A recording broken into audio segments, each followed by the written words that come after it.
Hello दोस्तों, welcome to Uttarakhand समाधान। दोस्तों, सोने से पहले उत्तराखंड का डोज हमारा डेली नाइट टेस्ट सीरीज आज है हमारा भाग 56। हालांकि काफ़ी दिनों से इसमें ब्रेक लगा हुआ था, लेकिन अब कंटिन्यू कर दी गई है। और सिर्फ हमारे सैटरडे और संडे को ऑफ रहेगी, बाकी कंटिन्यू रहेगी। तो बाकी साथ बनाए रखें, क्योंकि देखिए लास्ट टाइम पर जब ये सीरीज आई थी तो मैंने वहाँ पर आपसे मैंने टारगेट रखा था 200 लाइक का, लेकिन दोस्तों ऐसा संभव नहीं हो पाया था। पता नहीं क्यों, क्या कमी रह जा रही है। लेकिन दोस्तों थोड़ा सा इसलिए मनोबल गिर भी जाता है तो बनाने का मन नहीं करता है, क्योंकि इस चीज़ को बनाने काफ़ी मेहनत लगती है। ऐसा नहीं कि भाई कहीं से उठा के कुछ भी आपको दे दो, बड़ा सोच समझ के यहाँ पर आपको देना होता है। तो दोस्तों ऐसा ना करें। मनोबल बढ़ाने के लिए देखिए आप लोगों के पास फिर से एक टारगेट है आज 200 लाइक का। तो चलो शुरू करते हैं आज के इस महत्वपूर्ण टेस्ट सीरीज को। बाकी साथ बनाए रहें, सीरीजें चालू होती रहेंगी, चलती रहेंगी। तो चलो शुरू करते हैं आज के इस महत्वपूर्ण टेस्ट सीरीज को। एक आसान से प्रश्न के साथ हम शुरू करते हैं। देखिए, किस इतिहासकार की तुलना बाणभट्ट से की जाती है, ऐसा पूछा गया है। तो आप लोग जवाब दें कि किस इतिहासकार की तुलना बाणभट्ट से की जाती है। तो इसका सही हमारा आंसर होता है दोस्तों, वह हमारे डॉक्टर शिव प्रसाद डबराल जी। तो जब हम बात करते हैं डॉक्टर शिव प्रसाद डबराल की, तो थोड़ा बहुत कुछ बातें जानना बहुत ही ज़रूरी होती हैं।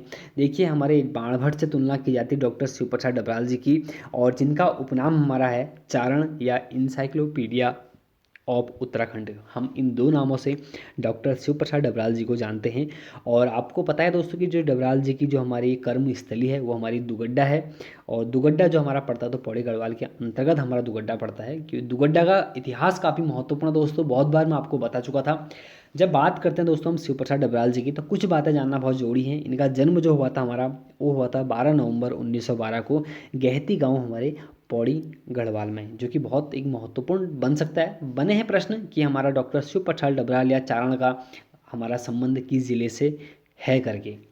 और जब बात करते हैं दोस्तों, हालांकि मैंने ज़्यादा कुछ यहाँ पर दिया है नहीं डॉक्टर शिव प्रसाद डबराल जी के बारे में, क्योंकि बहुत बार पहले दे चुके थे।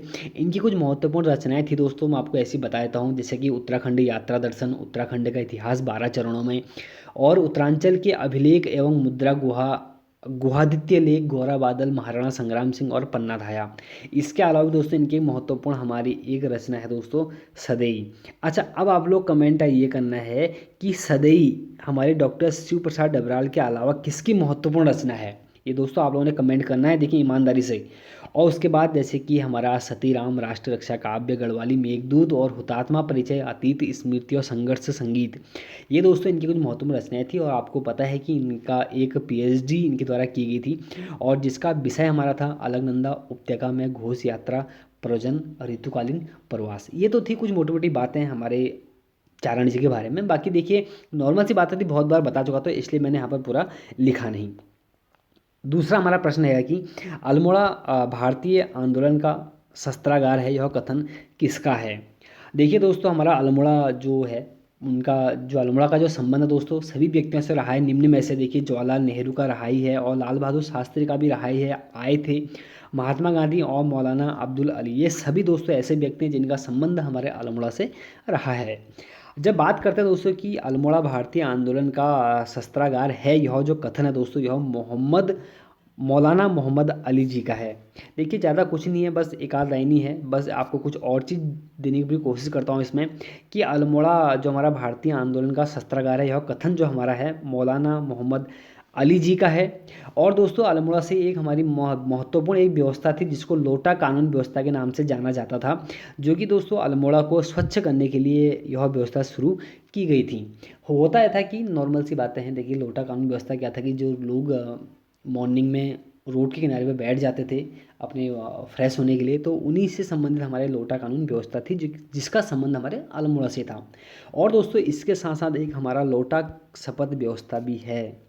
लोटा शपथ व्यवस्था, देखिए लोटा कानून और लोटा शपथ में अंतर है। देखिए लोटा शपथ जो व्यवस्था है दोस्तों, जब हमारा चुनाव होता है, चुनाव में या ग्राम पंचायत के चुनाव में जब बुक्सा जनजाति में कोई ग्राम प्रधान बनता है, तो वहाँ पर ऐसी कभी लोटा व्यवस्था प्रथा चालू थी। अब तो दोस्तों कम हो चुका है प्रचलन, लेकिन कभी लोटा व्यवस्था, लोटा शपथ व्यवस्था हुआ करती, तो बुक्सा जनजाति में हुआ करती थी। तीसरा हमारा प्रश्न है कि रूस के अंतरिक्ष यात्रियों को किस नाम से जाना जाता है।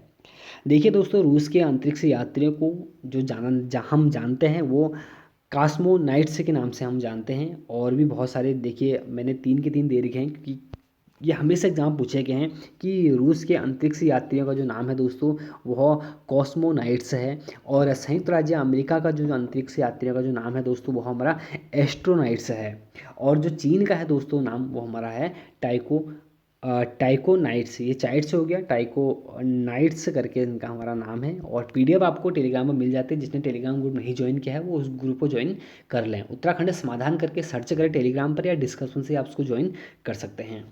और चौथा प्रश्न दोस्तों बहुत महत्वपूर्ण है हमारा, एक और प्रश्न। देखिए राज्य के किस जिले में बकरी स्वयंवर का आयोजन किया जाता है। देखिए दोस्तों, ऐसे ही प्रश्नों के लिए सीरीज चालू है हमारी।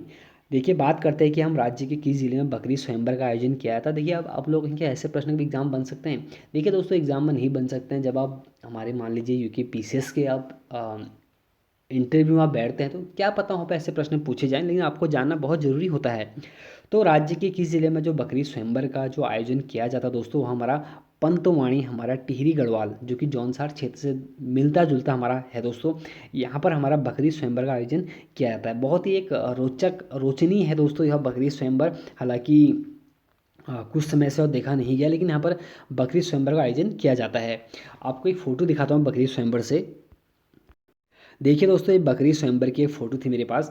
तो देखिए इसमें है क्या, ये देखिए आगे से दो बकरियां हैं। और देखिए कितनी भीड़ है, देखिए इतनी भीड़ दोस्तों आजकल लॉकडाउन में शादियों में नहीं होगी। हालांकि लॉकडाउन में शादी तो अलग चीज़ है, लेकिन मैं कहना चाह रहा हूँ कि देखिए कितनी भीड़ है एक बकरी के स्वयंवर में। एक अलग से तथ्य देखिए दोस्तों, कैमरा मैन यहाँ पर लगे हैं, एक इतिहास दर्ज कर देता है उत्तराखंड में कुछ ऐसी चीज़ें जो कि एक रोशनी होती हैं। तो जो भी है, हम बात फिलहाल कर रहे थे कि बकरी स्वयंवर के बारे में।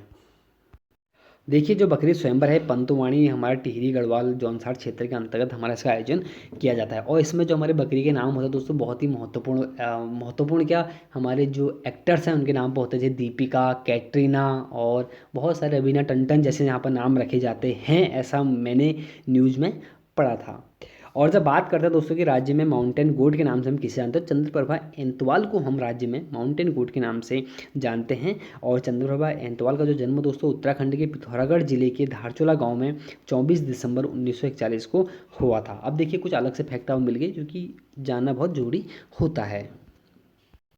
पांचवा हमारा प्रश्न है कि टिहरी के किस राजा ने कागज का कारोबार स्थापित किया था। तो दोस्तों बहुत अच्छा प्रश्न है कि टिहरी के किस राजा ने कागज का कारोबार स्थापित किया था, तो वह थे हमारे भवानी शाह। तो इसका ए हमारा आंसर इसका सही है। देखिए टिहरी में कागज का कारोबार जो शुरू किया था दोस्तों वो हमारे भवानी शाह ने शुरू किया था। और भवानी शाह देखिए दोस्तों टिहरी के हमारे द्वितीय राजा थे। और इसके साथ साथ कुछ जानना बहुत जरूरी है। देखिए 12 आना भूमि व्यवस्था जो लागू की थी हमारे भवानी शाह के ही समय में हुई थी, लेकिन हेनरी रैमजे के सहायता से। और कब, तो 1861 में। और देवप्रयाग में दोस्तों एक संस्कृत हिंदी की प्रारंभिक पाठशाला जो शुरू की थी दोस्तों वो हमारे भवानी शाह के द्वारा ही शुरू की जाती है 1962 में। और हमारे जो लॉर्ड मेयो थे दोस्तों वो भी टिहरी आए थे हमारे भवानी शाह के समय। ये कुछ महत्वपूर्ण फैक्ट हैं, नोट करते हुए चलें। और छठा हमारा प्रश्न है कि विश्व प्रेस स्वतंत्रता दिवस कब मनाया जाता है। देखिए विश्व प्रेस स्वतंत्रता दिवस भी हाल ही में मनाया गया दोस्तों, जो कि दिन था हमारा 3 मई। अब आपको मई के दिवस कुछ महत्वपूर्ण यहाँ पर बता दिए जाएंगे आज। देखिए जैसे कि आज तक के हमारे 10 मई तक के जो दिवस हैं आपको बता देता हूँ कुछ महत्वपूर्ण। देखिए जब विश्व श्रमिक दिवस, जिसको हम मजदूर दिवस के नाम से जानते हैं, वह गुजरात व महाराष्ट्र दिवस, गुजरात व महाराष्ट्र की स्थापना दिवस हमारा 1 मई को मनाया जाता है। क्योंकि देखिए दोस्तों गुजरात व महाराष्ट्र की जो स्थापना हुई थी वो 1 मई 1960 को हुई थी, तो इसीलिए हमारा यह दिवस मनाया जाता है। और उत्तराखंड गंगा स्वच्छता संकल्प दिवस हमारा 2 मई को मनाया जाता है, जो कि बहुत ही महत्वपूर्ण है आप लोगों के लिए। और तीसरा जो हमारा प्रश्न था जो आज मैंने पूछा था आपसे कि विश्व प्रेस स्वतंत्रता दिवस कब मनाया जाता है, तो 3 मई को यह मनाया जाता है। और विश्व अस्थमा दिवस दोस्तों जो मनाया जाता है वो 5 मई को मनाया जाता है। और इसके अलावा जो हमारे कुछ और महत्वपूर्ण है जैसे कि विश्व प्रवासी पक्षी दिवस और विश्व रेड क्रॉस दिवस और अंतर्राष्ट्रीय थैलीसीमा दिवस, यह दोस्तों 8 मई को मनाया जाता है। देखिए 10 मई तक के ये दिवस हमारे कंप्लीट हो चुके हैं। और ऐसे ही आपको थोड़े थोड़े करके दिवस फिर से आपका रिवीजन करा दिया जाएगा, क्योंकि मुझे जिस हिसाब से मुझे लगता है कि लॉकडाउन चल रहा है तो थोड़ा पढ़ाई का स्तर नीचे आ चुका है, लेकिन ऐसा ना करते हुए हम पढ़ाई को कंटिन्यू रखेंगे। सातवां प्रश्न दोस्तों हमारा कि राज्य में पहला वाटर एटीएम कहाँ लगाया गया था। बहुत अच्छा प्रश्न दोस्तों कि राज्य में पहला वाटर एटीएम कहाँ लगाया गया। वाटर एटीएम भी लग सकता है, बिल्कुल लग सकता है दोस्तों। यह हमारा लगाया गया है पिथौरागढ़ में, तो इसका सी इसका आंसर हमारा सही है।